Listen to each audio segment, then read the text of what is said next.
Welcome to the Poisoner's Cabinet. I'm Sinead. And I'm Nick. And this is your weekly podcast exploring the lives of the great poisoners, macabre murders and captivating crimes from across the centuries, and creating curious cocktails inspired by the tales that we tell. And it's episode 215. Hurrah. 215. How are you, Nick? I'm fine. Ah, you're good. I'm good. Limbered up. Yes, let's go with yes. All good. Having a nice evening? You've been out for dinner I already? went out with people and then I came back and they made me record and now I'm here. And I know. Yeah, it's all delightful. Well, you came home and had a bit of a bitch. There is that. Yes, which was nice. That's mainly what I was here for.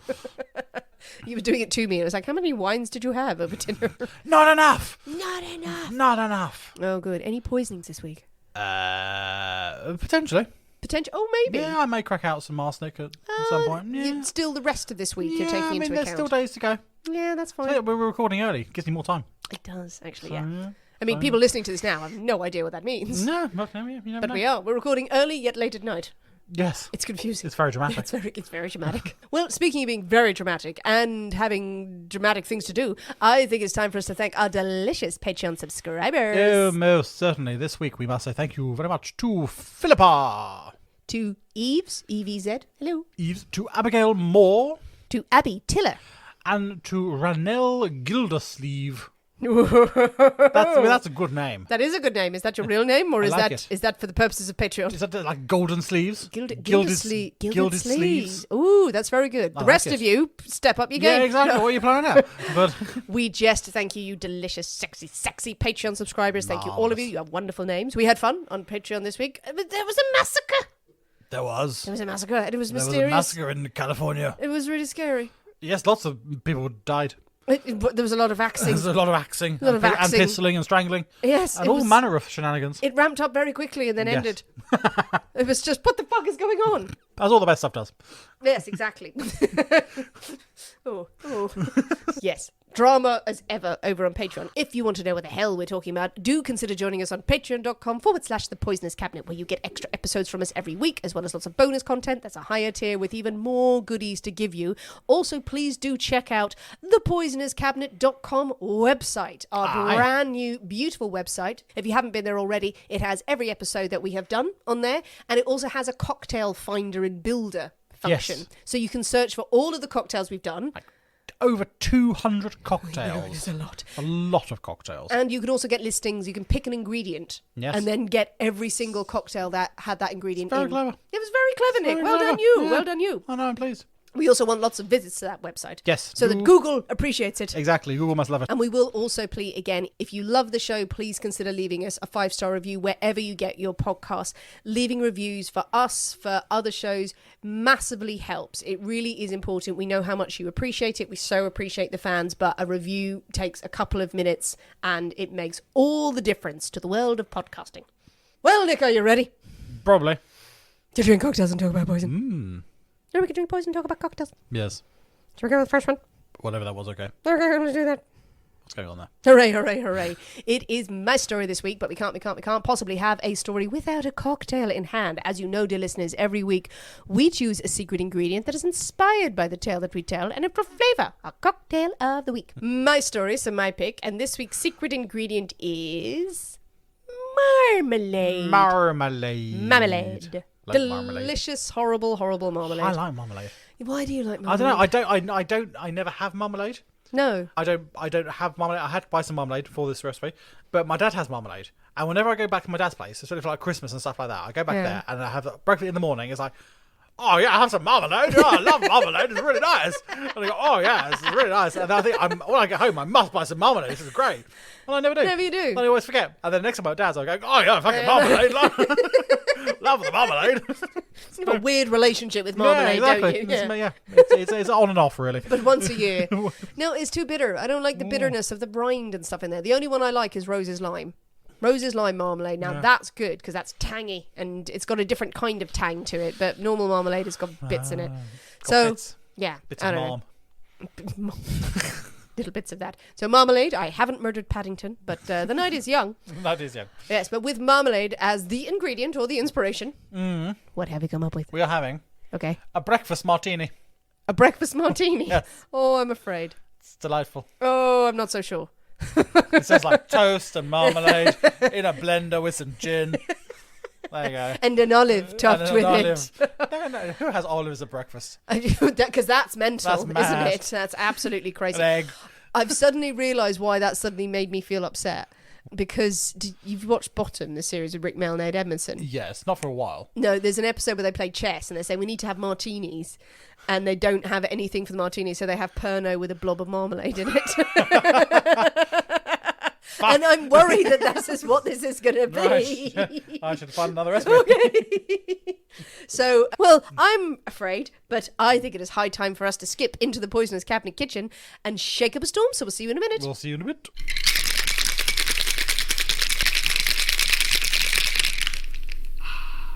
And we're back. Hello. So, Nick, the breakfast martini. Breakfast martini. I'm glad to say it is not just some Pernod with a dollop of marmalade. Yes, that it does sound tempting. If Yeah, only I yeah. had some Pernod. But it does look very nice. It looks almost a pale colour, pale lemony. Layers. It's got a foamy head. Is it just beer? I don't No, it looks pretty. It looks pretty. Just weed in a glass. Well, I mean, if it's that foamy, see someone. And if it's that colour, see someone. If it's a glass, see someone. If you're pissing into a glass and giving it to a friend, please see someone. Seek help. It's a cry for help, I fear. This looks nice anyway. I mean, it did until 3 seconds ago. But it's pretty. I'm not seeing any traces of marmalade in it, so I'm interested to see what makes it up. But anyway, I think enough talk. Let's drink. Yes, drink. Dive in. Merry Christmas. Merry Christmas. Okay. Well, that does taste of marmalade. It tastes orangey. It tastes marmaladey. Yeah. Yeah, it really does. And it's not unpleasant I'm glad. at all, because it's not on some toast being horrible. Oh, yeah, that's sharp. Bitter. There's something in there that I'm not quite liking. There's It's, something... it's possibly the chocolate I've just eaten, which is not you just helping have my had palate. a mouthful of chocolate. Yeah. I don't think that would go at all No, exactly. well with Yeah, it. so I was thinking this is probably You clashing. want to rinse your mouth out with No, soap and I'm just going to water? complain about it. You just right, okay. Like all good mixologists should. Right, let's take a second sip here, though. I like that. Oh no, that's better. No, that is good. Yes, That the is- chocolatey it has to sort of- really does taste like marmalade. No, I like Got that. a nice mouthfeel. It's Yeah. different. Yeah. So the flavours I'm getting.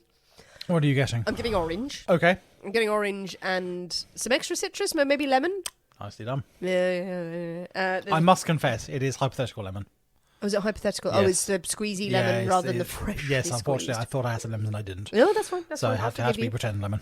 This once. That's fine. So lemon and orange. So okay. So that is it. Orange juice you've squeezed in? No. No. Okay. Triple sec. There is some triple sec. Triple sec. Nice. Gin. There's gin. There's gin. Yay, because martini. Because martini. If it's a martini, does it have vermouth in it? It does. then? Oh, it does. Oh, yay. And So yeah. triple. So like an orange martini. So gin, vermouth, triple sec, lemon. Is it got? It's got a foamy head. So has it got an egg white? It's in got there? an egg in there. It's got a whole egg. Well, not a whole egg, no. It's got egg an white? Yeah. And some dashes of bitters or something. Or Nope. One more thing. It's got marmalade. Oh, has it got marmalade? It's got marmalade. Right, okay. Oh, is it just got a dollop of It's marmalade in it? got some marmalade, which is like muddled with the gin to make an orangey marmaladey gin. And then there is triple sec to enhance the oranginess. Oh, right, I thought it was just called that because of the No, combination there's of actual flavours. marmalade in there. Oh, right, okay. But I think with the... What I might do next time is... Because I've got like a thick cut marmalade, so it's got like whole chunks of orange in there. But obviously with the fine straining, it's all gone. Yes. So the bits... So next time it's just like, no, I want chunks of You orange want in there. chunks of orange that you can chew through So for the story. less fine straining, I feel, Yes. to get full marmalade effect. Full marmalading. Today there will be a full marmalading in this house. I like it. No, I just thought maybe the combination was No, was gonna do there's it. actual marmalade in there That's as well. why I taste the marmalade. That's why I taste the marmalade. I'm brilliant. And I'd be intrigued to see without the triple sec how marmaladey it did taste. would it be too bitter though? I don't know. 'Cause triple sec does add a sweetness. That is very true. Yeah. That is very true. It is So, pretty sweet, the Yeah. old triple sec Contro. that's true. But then I'm thinking, just add the marmalade, get rid of the lemon, get rid of the triple sec. It does seem like you just want to have a jar of marmalade and put some gin in it.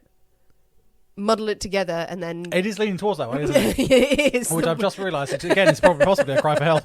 You've removed all other ingredients apart from the egg. Put the yeah, egg in put the there. egg in yeah, there. yeah. Yeah. Stir it together on Christmas Day. Yeah. Yeah, yeah. That's not good, really, is it? Maybe just stick with this lovely maybe recipe. stick with that and just and just think about what you've What, done. what do you do with your empty marmalade jars, Nick? I rinse them out with gin and drink it for breakfast. My fine selection of breakfast gin. I mean, not to drink at breakfast, but that's not a bad idea. To rinse the marmalade out with gin, store it in there, and then you've got lightly infused gin. Delightfully orangey gin. There you go. We're Marmalade gin. Sorry, is that the slogan? That's my Is that's my jingle. The jingle Yeah. for how For you my, market that's it? my new radio campaign. Oh no, please carry on. No, that's it. That's it. Just, Marmalade gin. There's no words or No, anything. no, marmalade gin. Yeah, but there's no explanation of what it is. I mean, does one need an explanation? People just will search for it People will just instantly. go, "Oh, that sounds good." Oh, that sounds good. sounds Marmalade gin. Oh no, that's going to be in my head See? all day now. See, you won't stop thinking it, and then people will go, "Ooh, what's that? Marmalade gin." Marmalade gin. Marmalade gin. Where did you get that from? I'm Sounds sure great. it exists. Not as good as this one. Not as good as that one. No. Okay, people. Well, you have the bones of the jingle. Feel free to complete it and create a billboard. No, I've told you that's it. No. Take Nick's voice and turn it into a disco beat. Sample. Marmalade, gin. Marmalade, gin. Don't do that. Please don't do that. Do it. Well, with the breakfast marmalade one. It's got a fried egg on top. It's great. Oh. Breakfast. With the breakfast martini firmly in hand, jar of marmalade gin in the Jar of other. marmalade gin in the other. Desperately trying to sell it on. Are you ready for a story, Nick? Go on then. So this week, Marmalade better feature heavily. it does feature in it. Are we going It to is deepest, important. darkest Peru? We're not going to deepest, Well, darkest Peru. then you already lost me. It's not Paddington 3, The Killing Fields of marmalade. Is the horrible, horrible crime how Paddington was abandoned? I mean, that is quite sad. Exactly. Shut up. I'll Yeah. cry. That is a horrid crime. What his parents killed? Yes, a horrid crime. And he right. was sent to live with his... Sent? What? No, he didn't. Wasn't he sent to live with his aunt Yes. in Peru? Yes. And his uncle. I want to say Great Uncle Bulgaria, but that's the Wombles. There was the crossover we didn't know we needed. Crossover we didn't know we needed. Yeah. It's not that, It's not that. surprisingly. It's no. not that. So I'm basing it on the film. I And thought the harsh he was... treatment he received at the hands of his English overlords when he got to London. None of that. I mean, what you see in the films is a whitewashed version of the actual history of the horrors that of the befell. horrors. That I mean, it's more like Midnight Express with Paddington, is it? It's something. It's a cross between that and Papillon. Really. All he had You was should see his tats. I mean, it's hurling himself out into a window on a bag of marmalade. These oranges. yeah, exactly. Oranges. He's floating away on a bag of oranges. I mean, that is quite similar to Paddington 2, to be fair. But no. it's not that. No, it's not. You disappoint me, Sinead. I know, but I do have a story that is in the grand tradition of the Poisonous Cabinet classic tales. Okay. What was interesting about the story is this was sent through, and big love to Megan Catherine on Instagram, because she shared a link to this story, opened it up, and found, okay, great story, love it. But a couple of the articles opened up with the fact that in 2021, this is not what the story is. This is quite new. No. We don't do it new. A property listing popped up in the grand state of Michigan in the city of Grand Rapids. Okay. A property, a building everyone was quite interested in. Rather fancy mansion. Nice. And it was listed, it sits in the Heritage Hill Historic District. Fancy. 6,500 square metres. 3 stories. Queen Anne Victorian home.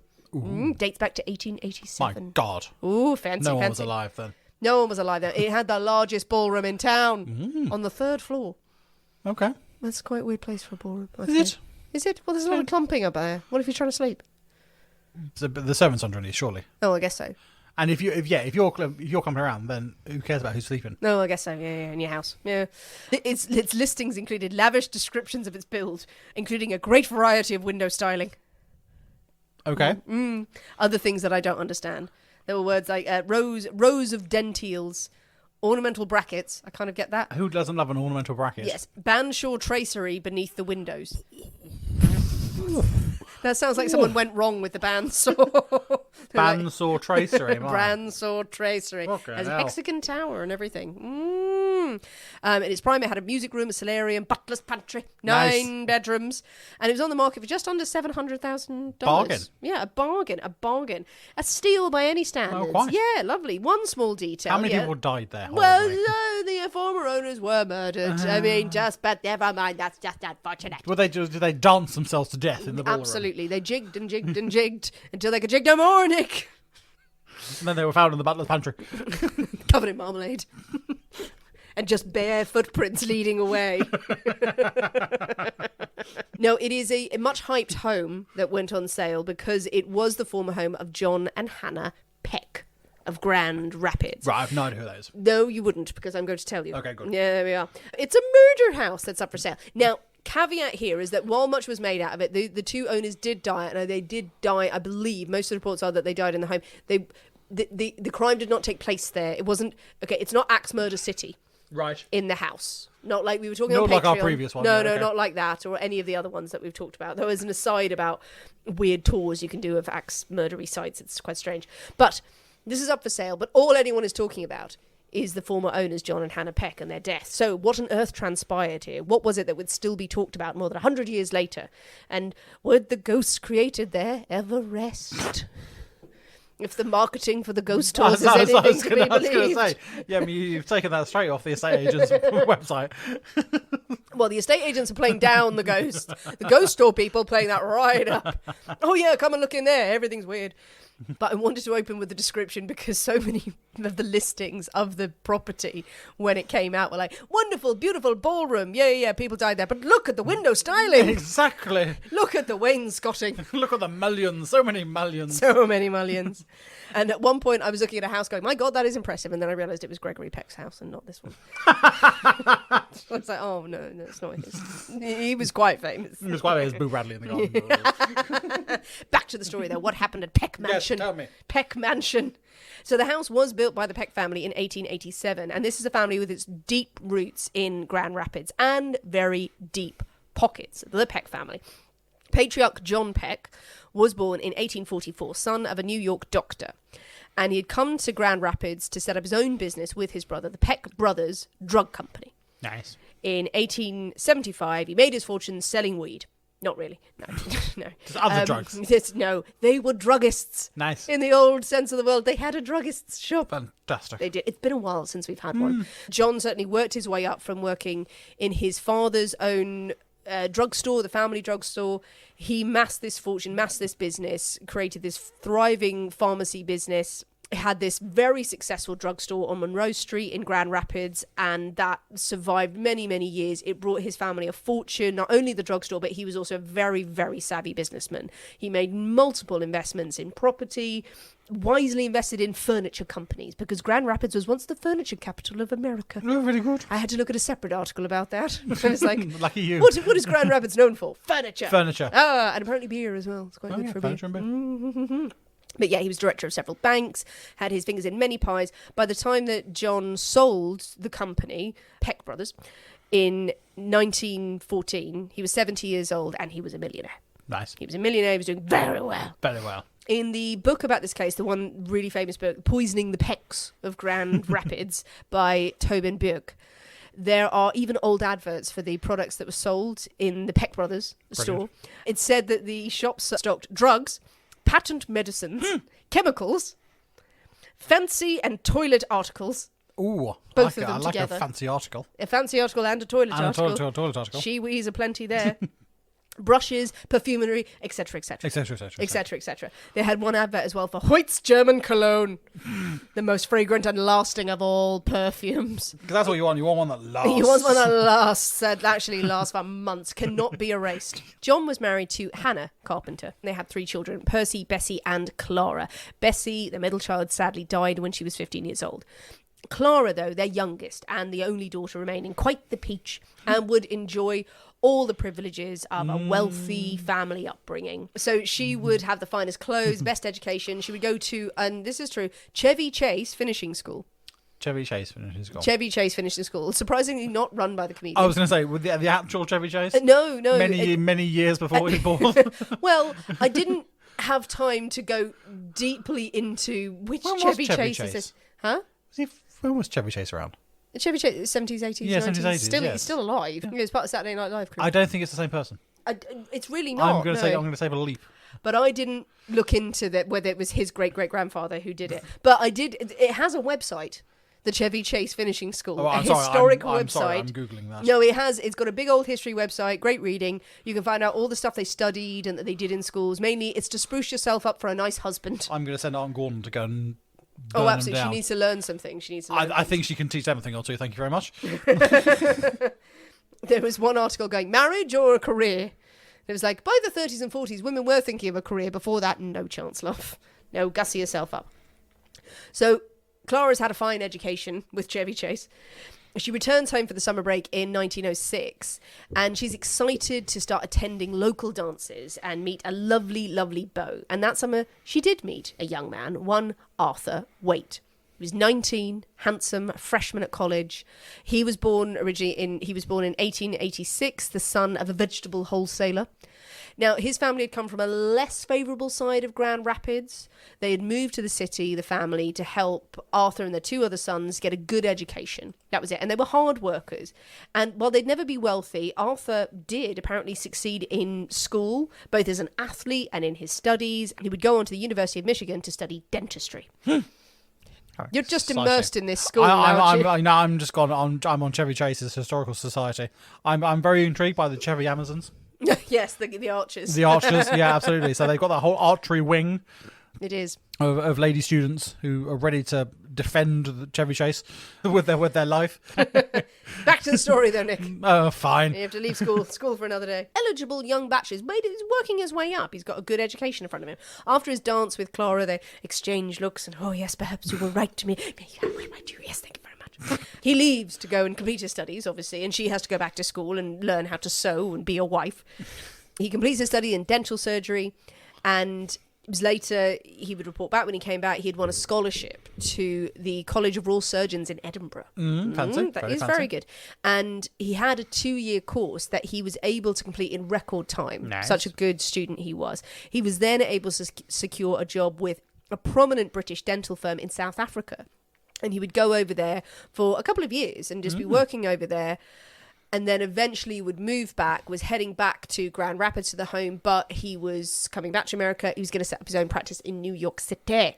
Well, I mean, that experience, going to Edinburgh, then South Africa, I mean, He's doing very well. Yeah, absolutely. He's going to be very popular. Eligible young man. He may not have come from like big money, but he has worked his way up and he is incredibly charming, incredibly handsome. So in 1914, a few years passed, obviously, and everyone's a witter about Arthur coming back and he's back in Grand Rapids. And Clara has written to him to invite him for tea with her mother. What? She's written to him? Yeah. Well, they've been corresponding. They've been corresponding, and she invites him. Come and meet my mother. Come and meet. She's mother is holding an event, a tea for people. Would he like to come to tea? Oh, okay, fair enough. So Yeah, a general invitation to a social soiree. It is that. It's a social soiree. He comes along, and it's just a whirlwind at the party. So everyone is a witter because Arthur is quite the hit at the party. He is chatting away. He's full of stories of his adventures. He's full of stories about his prospects, about his businesses setting up. He's so charming, so kind, so attentive to everyone, to Clara, to her mother, Hannah, who is absolutely taken with him. I imagine many of these people wouldn't have travelled much further than their own little home state or town. Yeah. And to meet someone who's been to Edinburgh and to South Africa and all these other magical places. Absolutely. Must be quite the person to chat to. Yes. They're like, he'll do. And it wasn't long before Arthur proposed, Clara accepted, and a grand society wedding was set on the 9th of September 1915. Marvellous. Dashing young man and this heiress. She was dressed in white Duchess satin. True love indeed, and a good match. Not everyone was delighted with the match, though. Oh. No. Clara's brother Percy was no fan Okay. of Arthur. He thought, this guy has rocked up, all shiny, all full of stories, all full of charm, and all the ladies are falling for him, and I don't buy it. Okay. I don't like this. Or was he secretly in love too? With Arthur. Yeah. Or maybe Percy was quite swagger. I mean, he had a wife, and he was quite happy with his wife. Percy had also heard tell from people he knew who'd gone to the same university as Arthur that Arthur wasn't quite as good a student as he's making out. It's just rumour and gossip, and he's not got it on solid authority, but it was like, no, he wasn't quite Well, the that's bright good. star. Yeah, we're not so good. And he had a bit of a wandering eye at university as well. He was quite a fan of the ladies, and Well, he's who very isn't it when you're at university? yeah, Who isn't? yeah, but maybe some promises were made to Oh, ladies, that's and good. there's a bit of the sexy time that was had, and promises were broken. Not ideal. But it's all gossip, isn't it? It's not, how can you prove these things? What's more worrying is that just before the wedding, the night before, Percy received an anonymous letter reading, "Don't let Clara marry Arthur Waite. If you do, you will be sorry." I mean, how do you stop it at that point? Well, how do you? A society wedding of that size? Yeah, exactly. And an anonymous letter. Percy, while he's going, okay, something's wrong here, he shows it to his sister. His sister sort of laughs it off and why wouldn't it be just a jealous woman Exactly. who wanted to marry... Yes, it's one of these women he's flirted with at university. Or someone maybe who was made a promise to, but now he's jealous. Yeah, Yeah, which would be awful. But maybe it's a beau who was jealous of Clara, wanting to marry her. She has money. She's an heiress. So it's easy to laugh off this anonymous letter. And the wedding goes ahead. The family, as I said, are all smitten, apart from Percy, with Arthur, especially Clara's mother. The marriage is set. It's all fine. The couple go off on a brief honeymoon in America, just down the road somewhere. Yeah, somewhere nice. And then they will be moving to New York, where practice is. Yeah, The marriage obviously comes with the formality of finances, of course. And John Peck had promised a dowry of $50,000 with Clara. That's a decent chunk of cash. But then John decided that actually it'd be best to change it from a lump sum to a monthly income of $300. Fair. Yeah, Okay. perfectly I like that. perfectly sensible. Absolutely fine. Maybe that wasn't what Arthur had hoped for. Oh. Maybe, or even Clara, who knows? But I mean, well, what can one do? What can one do? Money's still going to be rolling in every month. It's all nice. And Clara and Arthur moved to the Coliseum apartments in New York, paid for by Daddy, of course. And Arthur goes about his work at his dental practice, and Clara does wifey things. Does wife things. She does wife things. She just wanders around the house going, "I'm a wife now." Or she goes shopping. She goes shopping. She goes shopping and joins meeting- clubs. Exactly, and does charity work and all the things that rich young ladies should do. Not so good. I just got all of the marmalade. Buhk, sorry. It was hiding in the foam. What did you do? Did you put some in the glass? No, Well, how did it get in there? I thought you strained it. I did. Just marmalade foam. Is it marmalade foam? Well, apparently. It's not so bad. I just wasn't expecting it. There was just loads of marmalade there. Sorry. It's a surprise. So all things are lovely, lovely, lovely, lovely. The couple are together for a few months, and there have been sort of visits back and forth for family. But in January in 1916, Hannah, the mother, comes to visit daughter and son-in-law at the apartment. She spends a very happy time there, a few days. They're having a lovely time. They'll go out to New York. They'll do some shopping. See the museum. See the Go to museum. the opera. Absolutely. Have Delightful a things. lovely supper or two. Nice. And also dine at their apartment. And she has fed lots of lovely food and enjoys her lovely treats of tea and toast and marmalade. Marmalade. She loves her marmalade. She really does. She really does. I'm sure she does. She really does. But she wasn't feeling too well by Right. the end of the visit. So much marmalade. So too much marmalade. It is. It can unsettle the stomach. It's quite bitter. She wasn't feeling too well. She was growing quite ill. And by the time she goes home to Grand Rapids, she has really not well. Oh dear. Fallen into a terrible illness to the point where she's taken to her bed. She gets worse and worse. And 3 weeks after her visit to New York, Hannah is dead. Ooh. Diagnosed with kidney failure. New York marmalade. That New York marmalade is it's not good for everyone's constitution.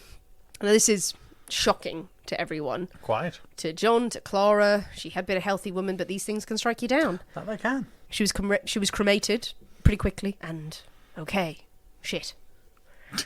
A month later, John Peck goes to see his daughter in New York, distraught, obviously, at the loss of Hannah.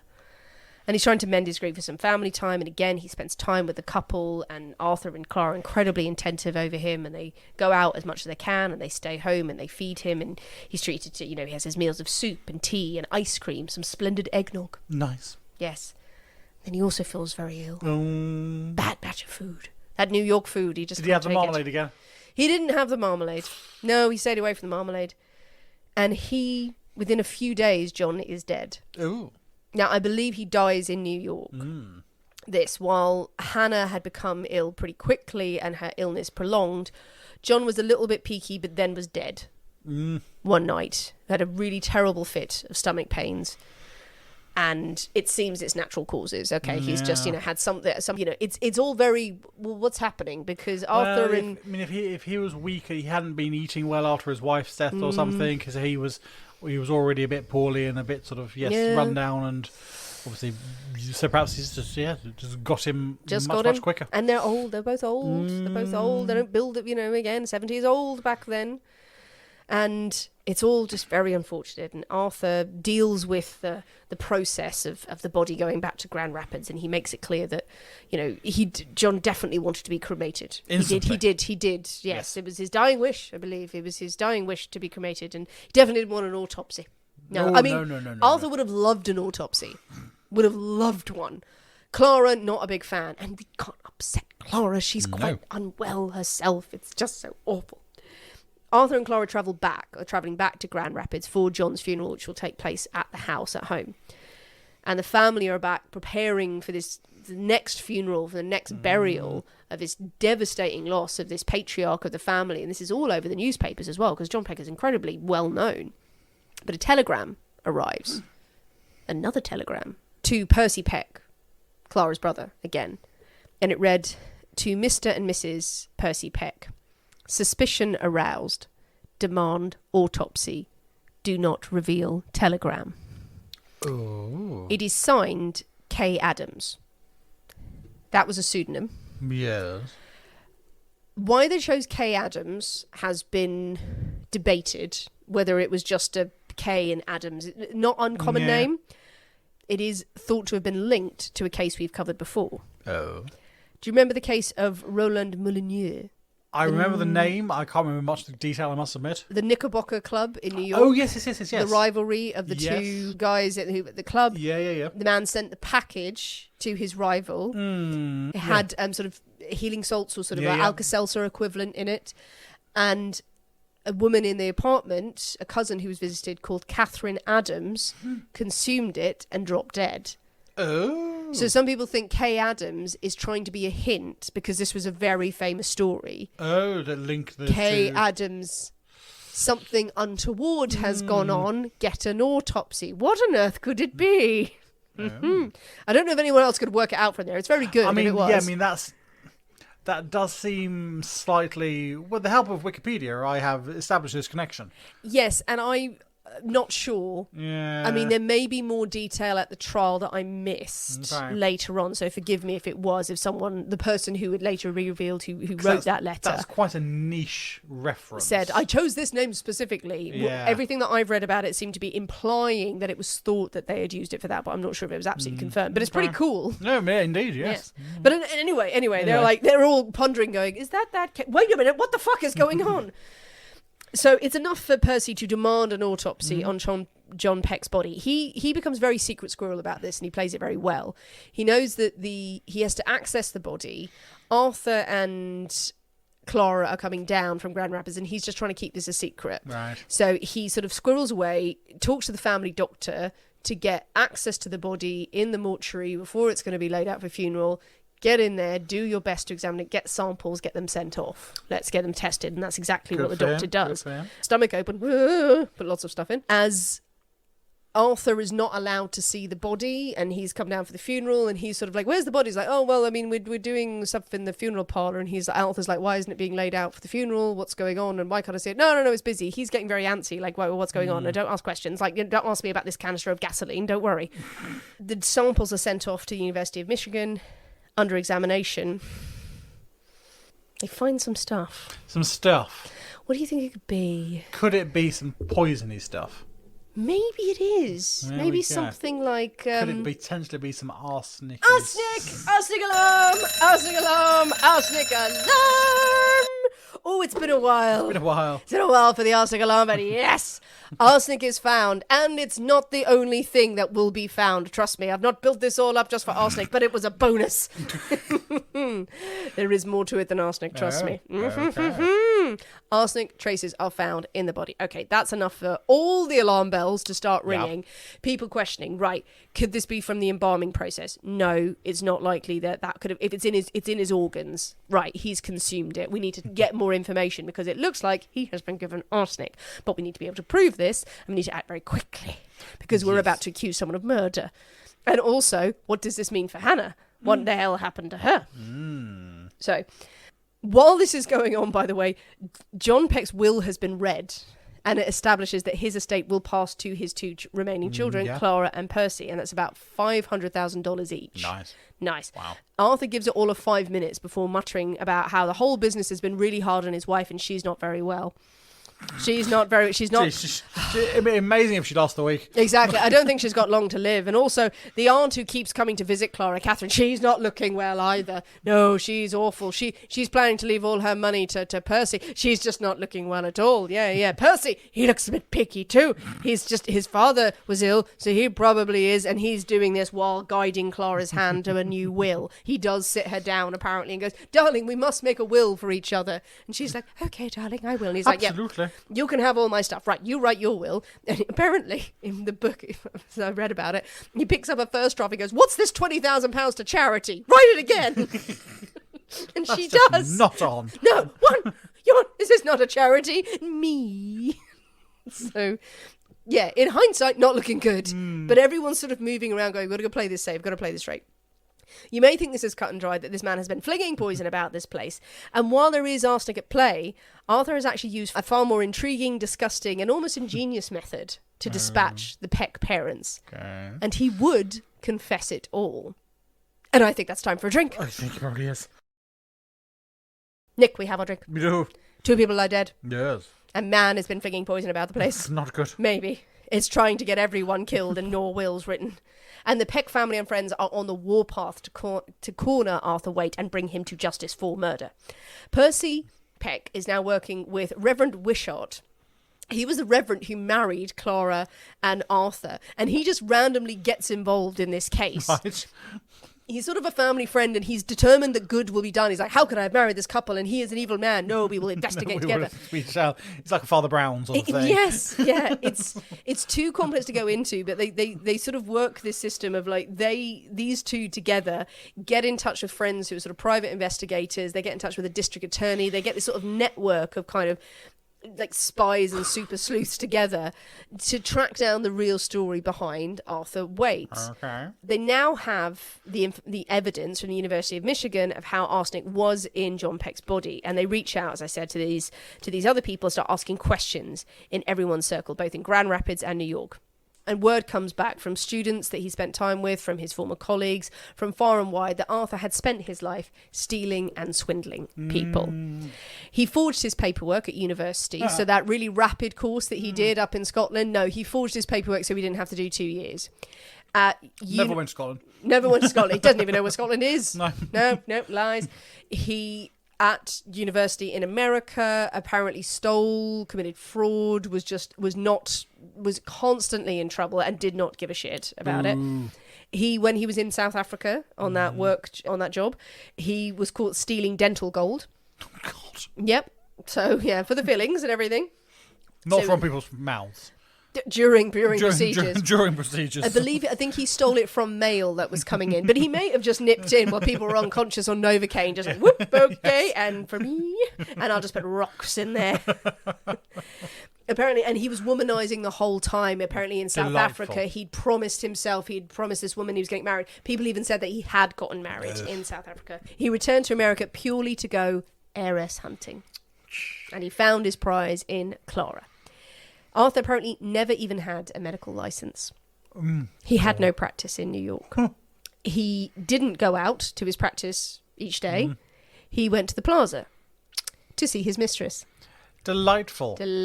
An opera singer named Margaret Horton.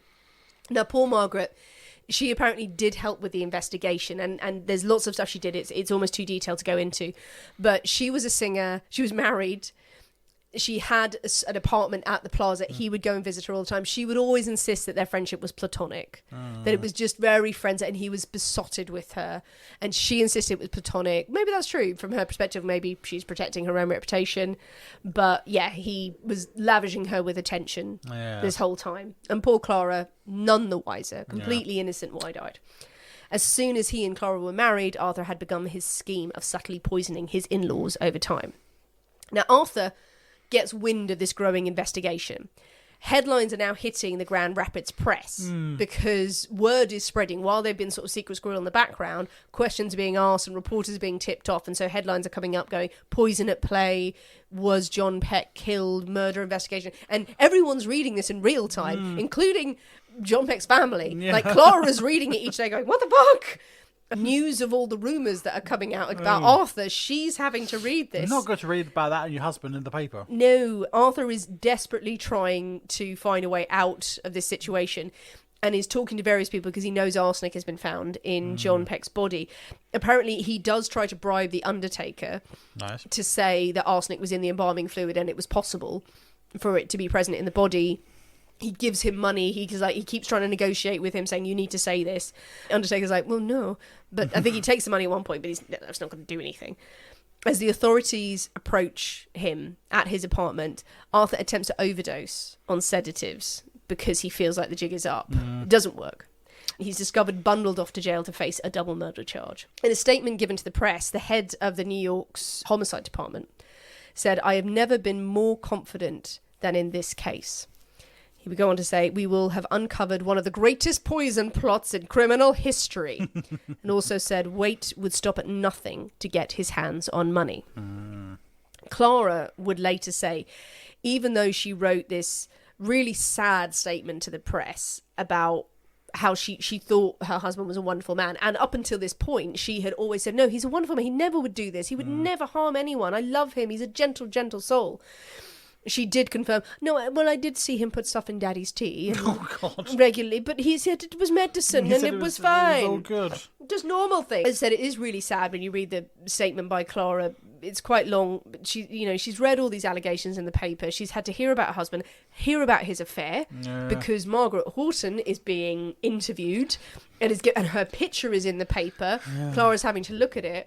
And Hervey just trying to clean up, saying, like, this is my statement. I believed him and I love him, but he must go to court. And it's sort of defeated. It's defeated in a kind of, obviously, he's done this and there's nothing else to do but see justice run its court. But he was so kind and so sweet. And it's just, poor Clara. Poor woman. God, poor Clara. The second anonymous letter tipping off about order and autopsy, it turned out was sent by, apparently it was by from the niece of a family friend, a woman named Elizabeth Hardwick, who had seen Arthur and his mistress at the plaza.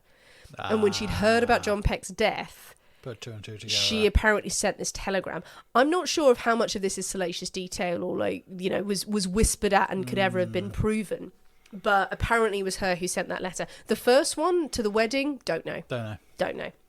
Now, Arthur at first lies and says, no, I don't have nothing to do with anything. None of it. I've done no wrong. It's all lies. And then he tries to take a tactic that John Peck had killed himself because he was so sad about his wife's death. And Arthur had gotten him arsenic and he didn't know he was going to use it. And he weeps and dabs his eyes and goes, oh, no. And everyone goes, no. At the trial, the evidence looks so damning that his attorneys advise him, tell the truth and we're going to go for insanity. Okay. Just lay it out. Just insanity plea. Let's ramp this up. So he does. Okay. So he admits all on the stand. He explains that when Hannah Peck came to visit him, he did start serving her lots of lovely food and drink with a new ingredient, but it wasn't arsenic. Okay. It was germs. Germs? As a dentist, he had obtained samples of germ cultures, apparently, from different colleges and labs from all over. Okay. Yes, I suppose if he was pretending to be like some sort of researcher or something, he may well be. He did that. He also got arsenic, apparently, to kill a sick cat. Nice. The person who supplied it said strychnine's better than this, and he went, no, arsenic. Arsenic's a cumulative poison. And he had 6 assorted tubes of pneumonia, diphtheria, and influenza germs. He put these and poison and ground glass into her marmalade. Christ. He was just not taking any chances. No, really not. I mean, okay, a variety of different bacteria and viruses and some ground glass. Just really ground up glass, but put them in her food, in her marmalade. He said as well in his statement, when she finally became ill and took to her bed, I ground up 12 5-grain veronal tablets, a barbiturate, and gave them to her too. He explained that he put cultures of anthrax and typhoid into her food and nasal sprays, and even injected some directly into her mouth as he treated her for a dental complaint. Right. So, arsenic is the least of our worries. The least here. of our problems, absolutely. This is what he said on the stand. This is what he said that he had obtained from places and that he had used germs to kill the old lady. And she did die of kidney failure later. No one suspected poison. She died from a long, drawn-out death. But it's gross. That's very unpleasant. And very, very strange. Yeah. The first time. Germ warfare. Germ warfare, absolutely. Literally.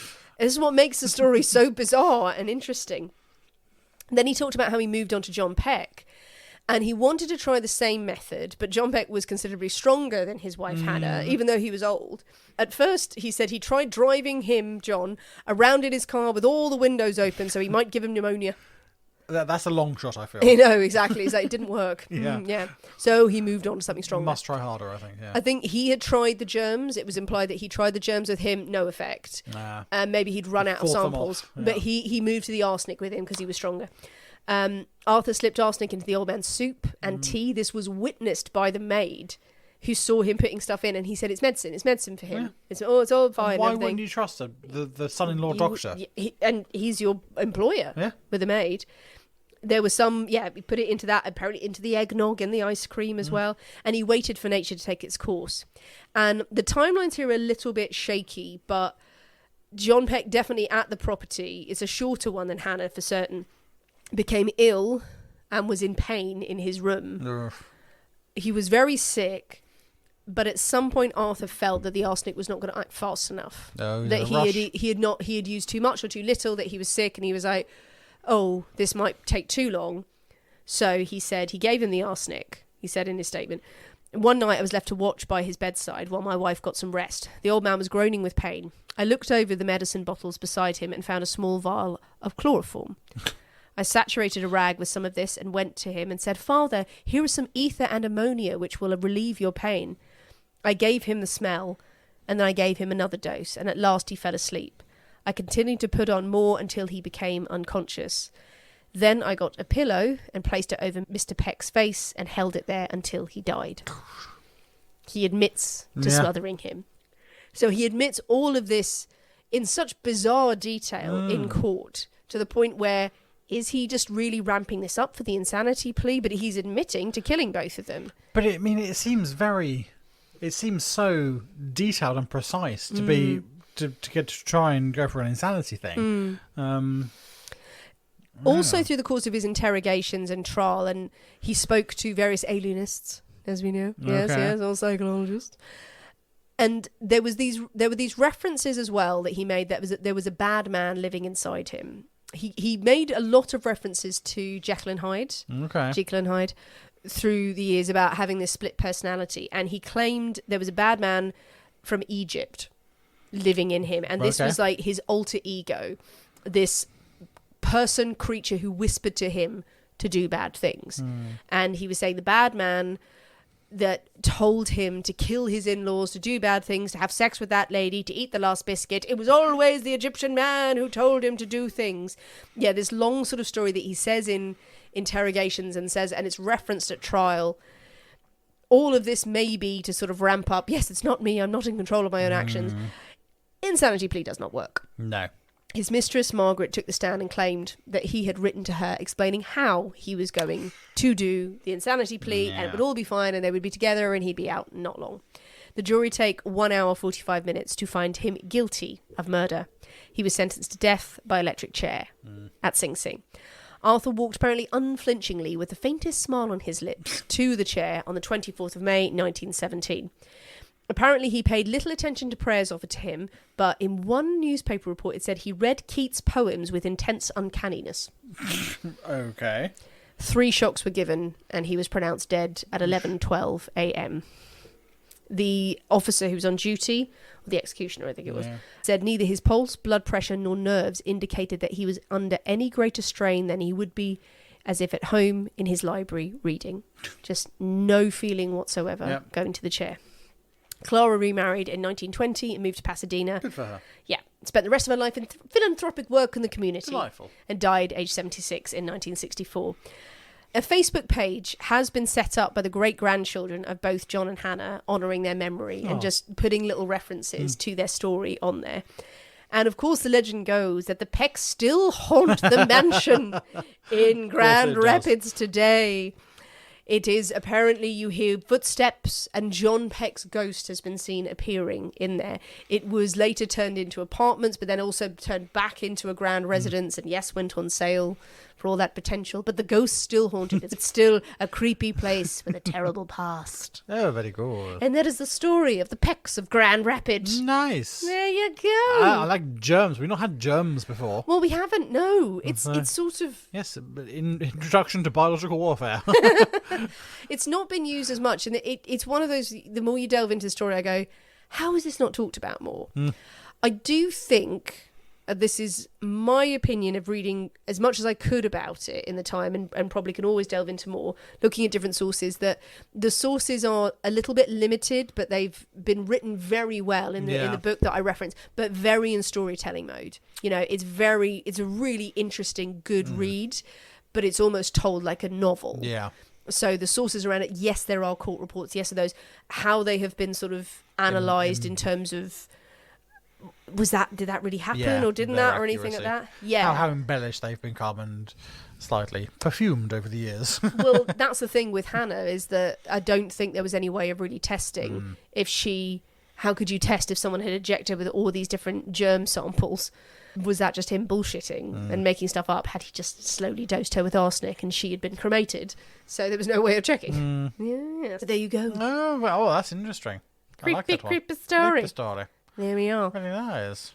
And also I was looking into, you can do tours of around the Peck mansion as well by US Ghost Adventures. Nice. Not Ghost Adventurers, but Ghost Adventures. They're a tour company. It's not a plug for them at all. It's always weird because when I look on those sites, they do, and you can also stay at the Borden house and the Basilica Axe Murders house. I'm like, why would you do that? Why would you? Why? Why and why? And no good can come from that. No, indeed not. No, there's a lovely hotel around the corner. I know.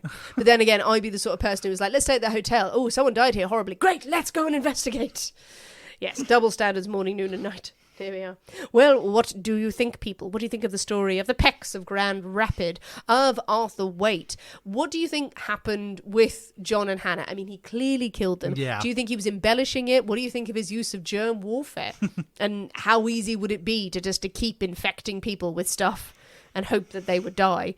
Chemists, doctors it's out a long there. game, really, isn't it? It's a long game, it's a gamble a lot of the time, and then they died. Yeah, arsenic and smothering helps. That helped. With John as well. Poor Clara. But yes, the man leading a double life, triple life, lies upon lies, but a good old-fashioned poisoning story. Tell us what you think. Jump on the comments of this episode. Share your thoughts, your feelings, your musings, but most importantly, while you do, you must mix up a breakfast martini. It was very tasty. It was really tasty. Gone down a treat. It does give you that hit of marmalade at the end, to be warned. So if you like your marmalade, go for it. Absolutely. The recipe will be out this evening, so enjoy. If you can't mix up this, just send us pictures of cocktails you are enjoying over the weekend, whether you're making them or whether you're out on the town with the drinking.